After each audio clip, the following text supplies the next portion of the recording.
श्री क्षेत्र पंढरपूर इथं 25 ते 31 डिसेंबरपर्यंत पंडित श्री प्रदीपजी मिश्रा सिहोरवाले महाराज यांचा भव्य शिवपुराण कथा सोहळा पंढरपुरात होणार आहे। या कथा सोहळ्याचं आमंत्रण घेऊन चेअरमन अभिजित पाटील थेट अमरावतीला पोहोचले। अवघ्या महाराष्ट्राचे आराध्य दैवत असणाऱ्या श्री विठ्ठलाच्या नगरीमध्ये आषाढी, कार्तिकी, माघी, चैत्री वारी भरत असते। पंढरपूरची आर्थिक उलाढाल यावर बरंच अवलंबून आहे, परंतु श्री शिवमहापुराण कथेचं आयोजन केलं असता वारीप्रमाणे पंढरपूरला स्वरूप येणार असल्याचं अभिजित पाटील यांनी सांगितलं। पंढरपूर येथील चंद्रभागा मैदान इथं पूजनीय पंडित श्री प्रदीपजी मिश्रा महाराज यांचे भव्य शिवमहापुराण कथा होणार असून हा कथा सोहळा दुपारी 1 ते 4 या कालावधीमध्ये होणार आहे।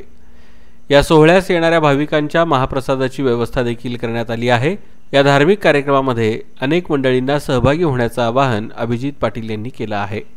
प्रदीप मिश्रा यांची खूप दिवसांपासून पंढरपूर इथं विठ्ठलाच्या पावन नगरीत शिवमहापुराण कथा करण्याचे स्वप्न होते, ते पूर्ण होत असल्याचं त्यांनी सांगितलं।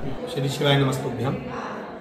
हरि विठ्ठल की पावन धरा चंद्रभागा नदी के पावन तट पर पंढरपुर में 25 दिसंबर से 31 दिसंबर तक शिव महापुराण की कथा होने जा रही है। दोपहर 1 बजे से 4 बजे तक आप सभी उस पवित्र कथा में पधार कर धर्म का लाभ लें और अपने जीवन को सार्थक करें। हर हर महादेव। श्री शिवाय।